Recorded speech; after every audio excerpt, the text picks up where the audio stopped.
Welcome to the Real News Network. I'm Paul Jay in Baltimore, and welcome to this week's edition of the Bennis Report with Phyllis Bennis, who now joins us from Washington, D.C. Phyllis is a fellow and the director of the New Internationalism Project at the Institute for Policy Studies in Washington, D.C. She's the author of many books, including Before and After, U.S. Foreign Policy and the War on Terrorism, and Understanding the Palestinian-Israeli Conflict, a primer. Thanks very much for joining us, Phyllis. Great to be with you, Paul. So, what did you make of the president's visit to Israel? Well, among other things, it proves once again that he's got a crackerjack speechwriting team. His speech in Jerusalem, and even some of the stuff he said to the Palestinians, was pretty great. You know, the man can talk. And the speech talked about justice. He talked about the Palestinians' right to self-determination and justice. He called on young Israeli Jews to go beyond or over the heads of their government. He talked about Palestinians having a right to be a free people. And, you know, he said that there should be negotiations. But the problem was he said all that wonderful stuff, but made very clear, quite explicit, that if Israel simply said no, there would be no consequences. The U.S. will continue to pay the $30 billion of our tax money that's going directly to the military of this 23rd wealthiest country in the world. The U.S. will continue to negotiate a new aid agreement that will probably be even more than 30 billion. It will raise the amount of money we're paying to Israel for its Iron Dome anti-missile battalions. It will continue to support Israel in the United Nations so that there is never any actual accountability for potential war crimes. So none of that is going to change. That was the astonishing thing, this great speech about what we would like to happen. And we don't even think that from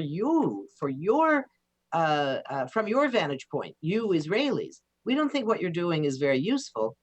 But if you continue doing it, we'll still have your back. So the analysts here, when they were talking about it, said this was sort of a tactical move, that he was speaking to the Israeli people, he's trying to shift Israeli public opinion, and that it was more meaningful than just rhetoric. What do you make of that?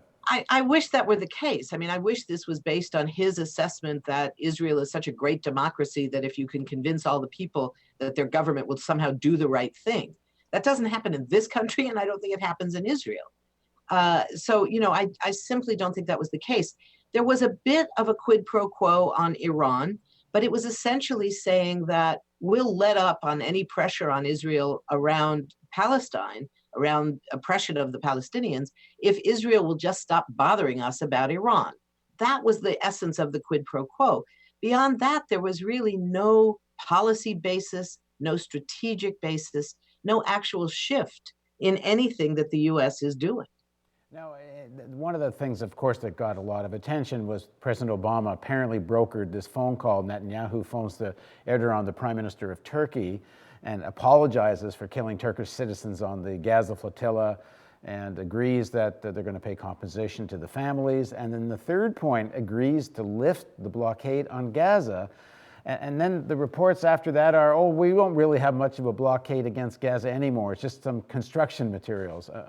My understanding is it's more than construction materials, and two, are they even really serious about that? Certainly, it's much more than just a little bit of building equipment. The siege of Gaza remains intact. A year and a half or so ago, the Israelis did ease a little bit of the restriction on food and some medicines, but the hospitals are still desperately under-equipped. They can't get in new equipment. They can't get in sufficient drugs. The tunnels are functioning as the lifeline to Gaza. That's the reason that you don't see starvation and people dying from absolute lack of medical equipment and medical supplies in Gaza, is because of the tunnels. But the Israeli claim that somehow they are allowing people to cross their borders doesn't take into account what they're actually keeping out, and it certainly doesn't take into account people. The siege of Gaza is fundamentally a siege of the people of Gaza, who are not allowed to go in, to go out. Family reunification is not allowed. The link between the West Bank and Gaza is completely severed.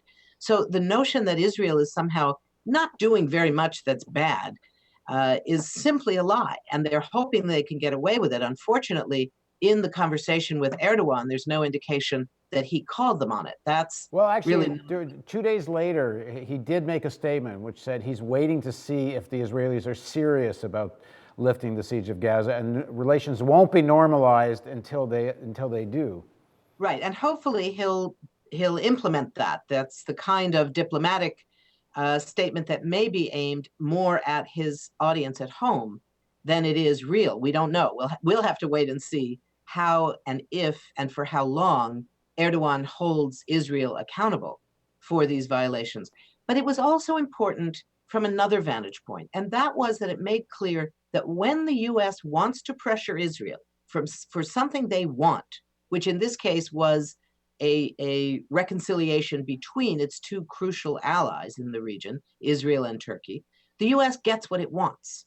So whatever happened in that little trailer on the tarmac when President Obama took Prime Minister Netanyahu into the room and said, Bibi, you're going to do this, with whatever threats and blandishments he had to dangle, it worked. And that's one of the important lessons. The US has the capacity to pressure Israel. It doesn't use that capacity on behalf of the Palestinians. It will use it when necessary to gain something vis-a-vis Turkey. But so far, we have not seen a commitment to the lovely words that President Obama spoke, to justice, to an end of occupation, to equality. We're not seeing that.